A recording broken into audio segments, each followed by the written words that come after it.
Kak. Jelas, jelas. Oke, baik. Terima kasih. Saya coba ya, Pak. Nanti kalau salah diluruskan ya, Ya, Pak. nggak apa-apa. Berapakah luas luka bakar pada kasus tersebut? Seorang laki-laki berusia 27 tahun dirawat di rumah sakit karena luka bakar sejak 2 hari yang lalu. Hasil pengkajian perawat terdapat luka bakar pada seluruh kepala, wajah, dan leher, dada, perut, punggung atas, dan paha kiri. Nah, di sini dari rumus Nine of Rules itu saya mengambil seluruh kepala, wajah, dan leher itu nilainya 9, ditambah dada dan perut itu saya ambil 18, ditambah punggung atas 9, tambah paha kiri 9, jadi nilai semuanya 45 derajat, 45%, Mbak. Terima Oke, kasih. Mohon baik. diluruskan ya, Pak. Baik, siap. Oke, ini mungkin Kak Putri, Kak Yanti Ganti. perwakilan dari teman-teman semua karena semuanya hampir menjawab sama nih Pak, jawabannya serempak. Kira-kira Ya, nomor satu betul. bagaimana nih? Kita Oke, silahkan. coba bahas ya, Kak Eka. Oke, kita lihat soalnya di sini. Seorang laki-laki berusia 27 tahun dirawat di rumah sakit karena luka bakar sejak 2 hari yang lalu. Hasil pengkajian perawat terdapat luka bakar pada seluruh kepala, wajah, dan leher, dada, perut, punggung atas, dan paha kiri. Pertanyaannya, berapa luas luka bakar pada kasus tersebut? Oke, baik Bapak dan Ibu semua, kalau kita lihat dari soal ini merupakan soal dari proses keperawatan yang pertama yaitu pengkajian. Ya, jadi kita melakukan pengkajian pada luka bakar dan kita harus tahu berapa persen dari luas luka bakar tersebut. Ini merupakan kembali kemampuan kognitif kita, ya, kemampuan teoritis kita. Ini ada di sistem integumen. Jadi banyak sistem ya yang akan muncul di soal-soal uji kompetensi, tidak hanya sistem integumen, ada muskuloskeletal, pernapasan, pencernaan, kardiovaskuler, dan lain-lain. Jadi ini juga merupakan salah satu yang harus Bapak dan Ibu semua hafal, dan saya rasa jika memang kita sudah sering atau pernah praktek di rumah sakit, ini dipastikan kita harus menguasai ini. Ini kalau ada soal seperti ini tidak boleh ada yang salah. Ya, yang tadi seperti yang udah Ibu Yanti katakan rules of nine. Ya, berarti ini harus betul-betul tahu rules of nine. Ya, jadi harus tahu kayak wajah berapa, leher berapa, kepala, dada, perut itu semuanya berapa sampai digenapi sampai 100%. Oke, kita lihat jawabannya, Kakak. Oke, jawabannya ya 45%. Ya betul tadi ya jawabannya semuanya hampir rata-rata betul. Walaupun ya kita lihat tadi mungkin banyak yang waktunya 1 menit gak cukup gitu ya mungkin karena menghitung ya. Oke nggak apa-apa. Ya walaupun nanti pada saat uji kompetensi kita harus bisa memanajemen waktu ya. Kita itu ada 180 soal, waktunya adalah 180 menit ya, berarti satu soal 1 menit begitu ya. Jadi betul, dan salah satu tips dan triknya itu adalah kita mendahulukan dulu yang mudah. Ya kalau kita tahu mengenai rules of nine, selesaikan dulu mengenai penghitungan luas luka bakar ini. Itu ya Bapak dan Ibu ya. Kalau kita tahu ya, kalau kita tahu seperti di sini ya seluruh kepala, wajah, dan leher itu 9%, dada dan perut 18%, punggung atas 9%, paha kiri ini paling depannya 9%, kalau di belakang sama 18%, maka total jumlahnya itu adalah 45%. Ya, jadi Bapak dan Ibu, karena ini saya lihat semuanya udah betul, semua. Jadi kalau kita tahu mengenai rules of nine, maka dahulukanlah soal ini. Jadi jangan sampai dilewat ya. Jadi konsentrasi dulu di soal yang ini. Ya, ini rules of nine ada yang untuk dewasa dan juga untuk ada yang anak. Tetapi karena kita keperawatan medikal bedahnya dewasa, berarti yang kita apakah itu adalah keperawatan yang dewasanya, ya rule of nine yang dewasa. Tetapi yang anak juga nggak apa-apa, karena mungkin saja muncul ya soal di keperawatan anak. Jadi harus tahu yang dewasa dan juga yang anak mengenai rules of nine. Ya, seperti itu kakak. Saya rasa sudah cukup ya, sudah clear. Jadi ini harus betul-betul di luar kepala mengenai rules of nine. Dan jika menemukan soal seperti ini, nggak boleh dilewat kalau Anda memang sudah merasa di luar kepala ya pembahasan mengenai rules of nine ini. Yang D3 maupun yang S1 dipastikan biasanya soal ini ada ya untuk sebuah sistem intake ini. Ya, cukup Oke. Kak. Baik, terima kasih Pak Nuril, luar biasa sekali itu sampai tips-tipsnya juga Ya, jadi kalau yang diberitahu. mudah nggak apa-apa, lebih 1 menit sedikit nggak apa-apa. Nggak Jadi jangan apa-apa. dilewat, nanti dilewat hitung lagi. gitu ya. Iya, betul. Terima kasih Pak Nuril untuk penjelasan di soal nomor 1. Saya rasa teman-teman semua juga jelas karena semuanya menjawab benar di soal nomor 1, meskipun tadi waktunya lewat 1 menit sedikit apa ya, nggak apa-apa. Oke, baik.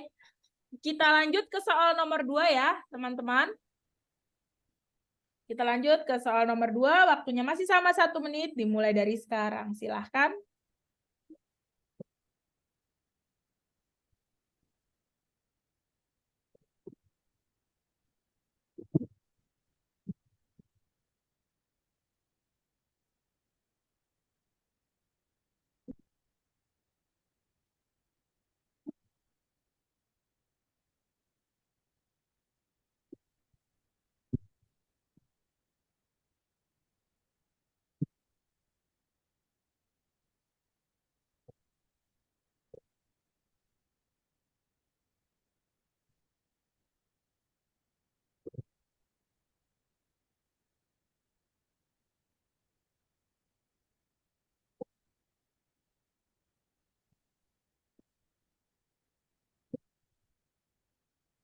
Oke, baik. Waktunya sebentar lagi. Saya hitung mundur. 5, 4, 3, 2, 1. Baik, silakan dijawab untuk soal nomor 2-nya. Kira-kira jawabannya yang paling tepat yang mana nih dari option A, B, C, dan D, E-nya? Silakan, teman-teman. Waktunya 1 menit sudah habis.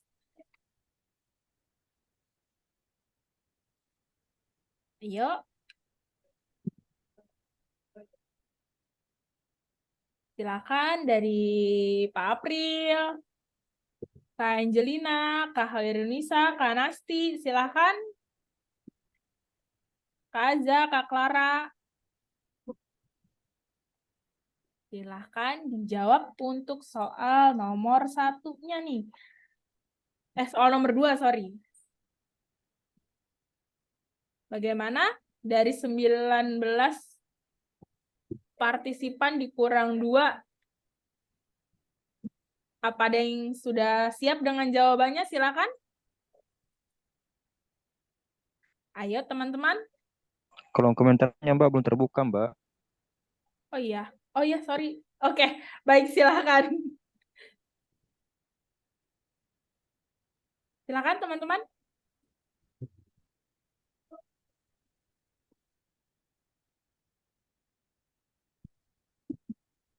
Sudah nih kolom komentarnya sudah dibuka. Oke, dari Kak Clara D. Yang lainnya?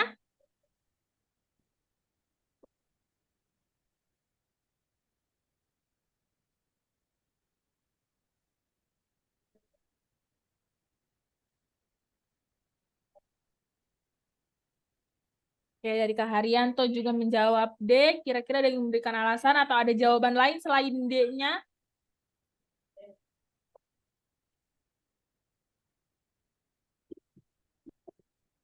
Oke, silahkan yang lain. Oke, dari Pak April menjawab C. Mungkin Pak April ada yang ingin disampaikan dengan jawaban C-nya? Silakan Pak April. Silahkan. Oke, berarti ada 2 option nih Pak Nuril. Ada yang menjawab C, ada yang menjawab D juga nih. Kira-kira gimana nih sebelum dilanjut ke Pak Nuril? Boleh ada yang mewakili menjawab option-option tersebut? Silahkan. Ada yang mau perwakilan yang mau menjelaskan? Baik, silahkan. Ada? Kayaknya lumayan membingungkan nih atau gimana? Oke. Silahkan. Mungkin langsung ke Pak Nuril saja, Oke, dibantu teman-temannya baik biar ya. nggak makin galau nih Pak. Oke, baik Silakan. Kak. Oke, Bapak dan Ibu semua, kita lihat soal di sini ya. Seorang laki-laki berusia 26 tahun dirawat di rumah sakit karena luka bakar 45% sejak 2 hari yang lalu. Kerusakan mengenai hampir seluruh bagian dermis, organ-organ kulit seperti folikel rambut, kelenjar keringat, kelenjar sebasea sebagian besar masih utuh. Dan di sini pertanyaannya, derajat luka bakar berapakah yang dialami pasien tersebut? Nah, Bapak dan Ibu semua, soal ini hampir mirip dengan soal yang sebelumnya, ya, di mana kita diminta untuk menganalisa dari hasil pengkajian. Ini sebenarnya biasa di soal-soal untuk yang nurse ya, Bapak Ibu semua, yang nurse biasanya muncul yang seperti ini ya. Jadi analisa Anda itu betul-betul dibutuhkan ya. Jadi kemampuan kognitif Anda, kemudian juga analisa Anda, semua itu dibutuhkan dan ini ada di biasanya ya di nurse soal seperti ini. Nah, di sini pertanyaan jawabannya derajat 1, derajat 2, derajat 3, derajat 4, derajat 2 dangkal, derajat 2 dalam, derajat 3 dan juga derajat 4. Jadi ini menuntut juga ya kemampuan pengetahuan Anda atau kemampuan kognitif Anda mengenai mengenai kedalaman luka bakar. Jadi mengenai luka bakar yang muncul ya biasa di pengkajian selain luas luka bakar, satu lagi adalah mengenai derajat luka bakar. Oke, kita lihat jawabannya Kak, derajat luka bakar. Baik. Oke, jawabannya adalah derajat 2 dalam C. Tadi siapa yang jawab C ya? Oke, ada beberapa yang menjawab C, ada yang D juga ya, tapi tidak ada yang B, syukur alhamdulillah. Kenapa? Karena secara garis besar, secara umum tidak ada derajat 4 ya. Jadi rata-rata teori yang ada itu sampai derajat 3, tetapi untuk derajat 2 ada yang membagikan grade 2A atau 2B atau 2 dalam atau 2 dangkal. Tapi ada juga yang secara umum yang membaginya hanya 3, 1, 2, dan 3. Tetapi jika memang ada yang menemukan sampai derajat 4 itu tidak ada masalah ya kalau memang Anda menemukan teorinya seperti itu. Tetapi dari teori yang ditemukan atau yang saya tampilkan di sini itu yang menampilkan derajat 2-nya adalah 2A sama 2B atau 2 dangkal sama 2 dalam. Dangkal artinya itu belum terlalu parah ya, yang dalam itu sudah parah mendekati ke grade 3 ya, ke grade 3 dan grade 4 itu biasanya hanya pelengkap karena kan di sana itu ada pilihan tuh harus 5 ya, harus ada A, B, C, D, E, sedangkan kita tahu ya, artinya grade 1, grade 2, grade 3. Di grade 4, grade 5 nggak ada, jadi grade 1, grade 2A, grade 2B, grade 2C, sama 2, grade 3 sama grade 4. Dan grade 4 itu biasanya nggak ada, yang ada itu hanya sampai grade 3 saja. Nah ini Anda harus bisa membedakan ya, antara grade 2 itu ada yang grade A, grade B, atau yang div ya, kalau kita lihat yang dalam atau yang superficial yang memang masih dangkal ya, yang masih di atas seperti itu ya. Jadi di sini ada beberapa penjelasannya, mohon maaf ya kalau di sini mungkin nggak terlalu jelas ya, maksudnya kecil ya untuk tulisan-tulisannya. Biasanya kalau untuk yang grade 1 itu kan grade yang paling ringan gitu ya, yang paling ringan. Kemudian yang kedua itu grade 2 itu ada di pertengahan, dan yang paling parah itu adalah grade 3. Grade 3 itu yang paling lebih banyak kerusakannya ya, kerusakannya lebih dalam lagi. Jadi kalau lihat di sini kita lihat lagi soalnya kayak Kak, punten dibalik lagi. Ya, jadi di sini organ-organ kulit seperti folikel rambut, kelenjar keringat, kelenjar sebasea sebagian besar masih utuh. Artinya apa? Sebagian masih utuh memang sudah ada kerusakan. Karena di awal kan ada kerusakan mengenai hampir seluruh bagian dermis. Ini dipastikan ada derajat 2. Cuman yang harus Anda analisa lagi derajat 2-nya apakah yang A atau yang B. Sedangkan untuk yang derajat 3 biasa semuanya sudah rusak ya. Kalau di sini kan sebagian masih utuh, jadi masih ada yang utuh. Begitu. Sedangkan kalau untuk yang derajat 1 itu biasanya belum ada sampai kerusakan organ dalam yang ada di bagian dalam dermis ya.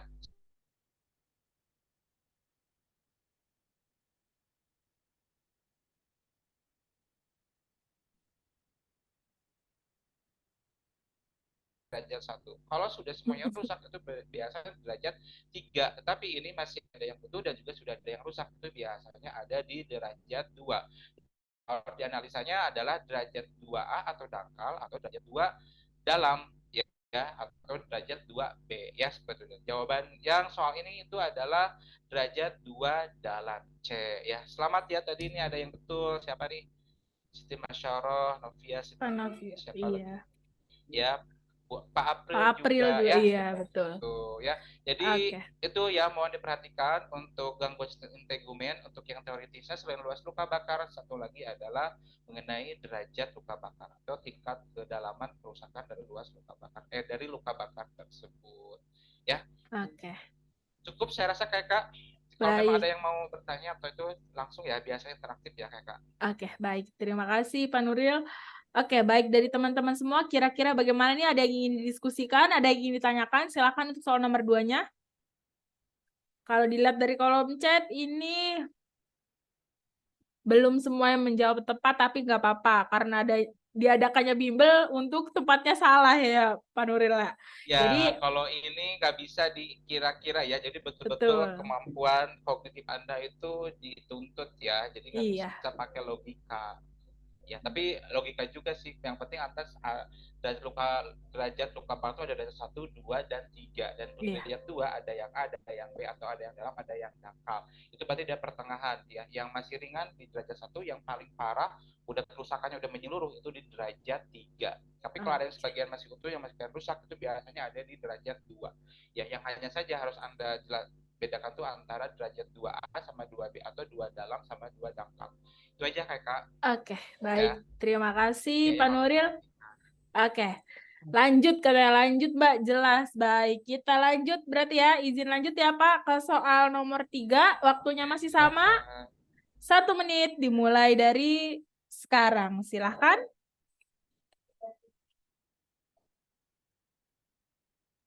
Masih ini kombustio ya. Masih luka bakar.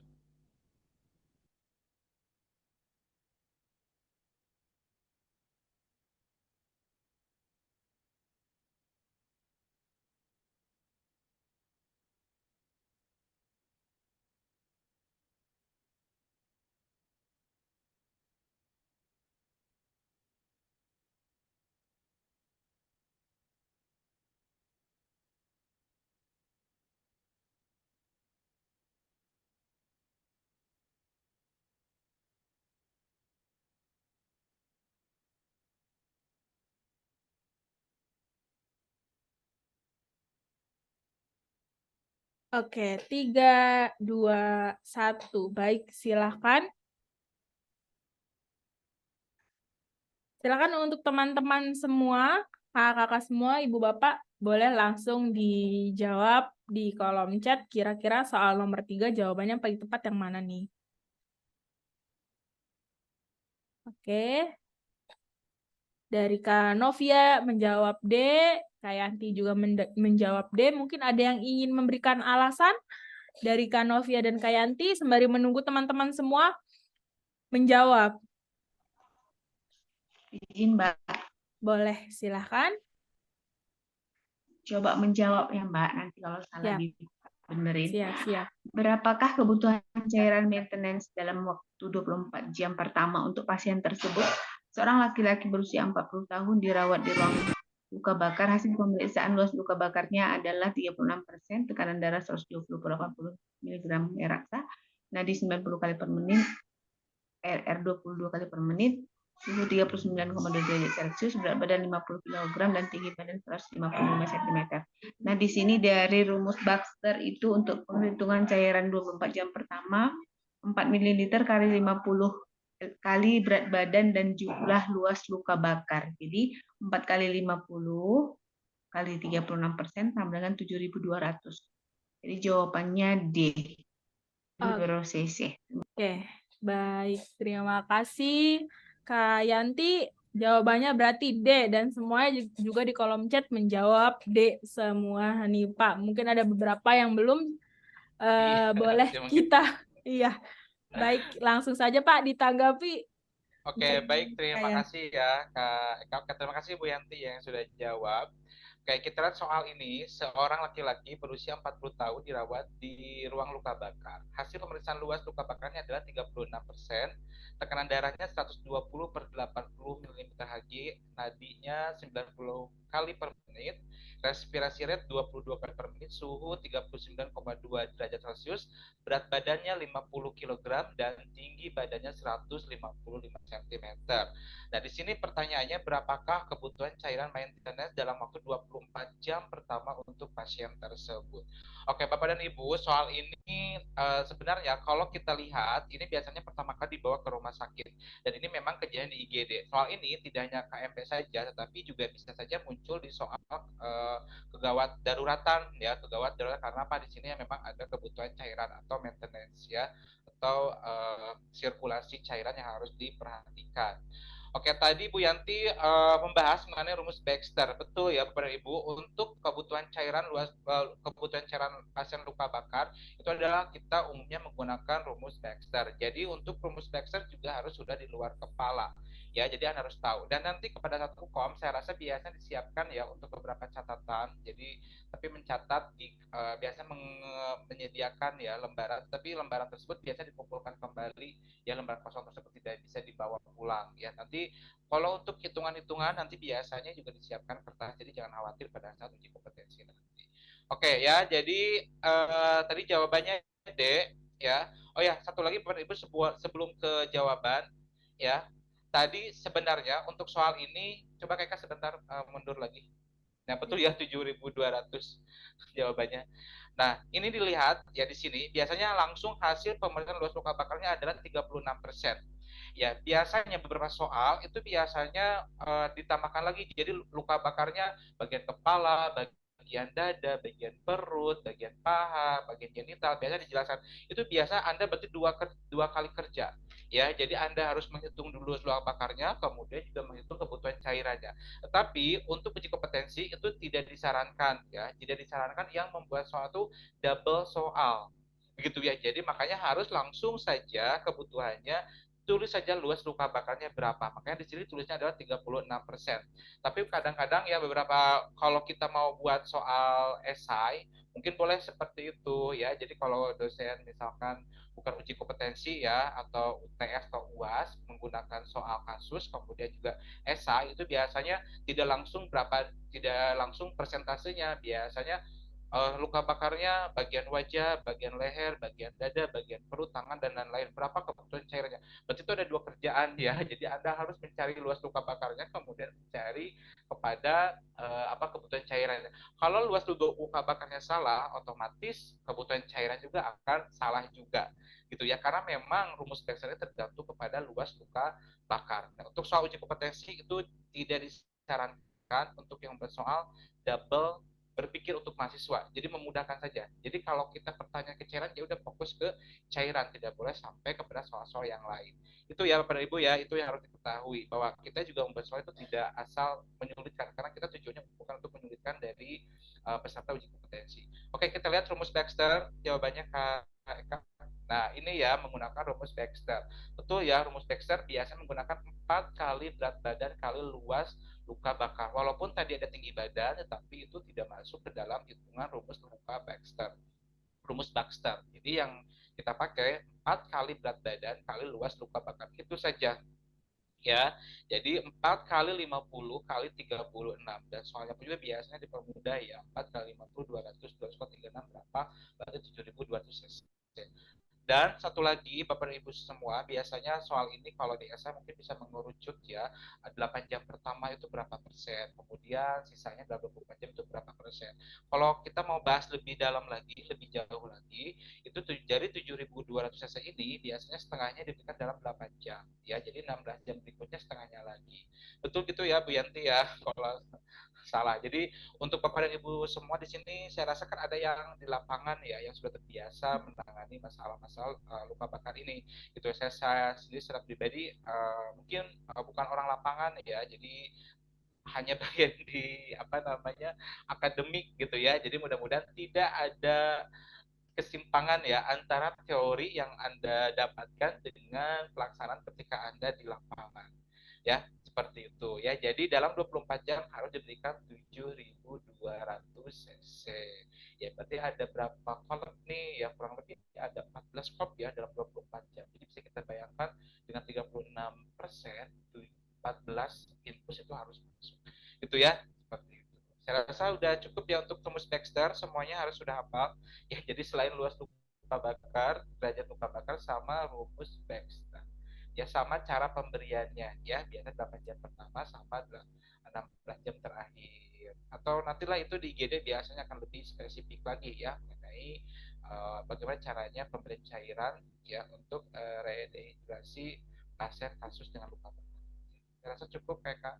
Oke, baik. Terima kasih Pak Nuril. Bagaimana dari teman-teman semua ada yang ingin didiskusikan untuk soal nomor Halo 3? Kak. Ya, halo. Apakah suara saya terdengar? Halo teman-teman. Jacqueline ya? Halo? Jelas, Pak. Oke, itu Kak Eka-nya. Halo. Oke. Halo?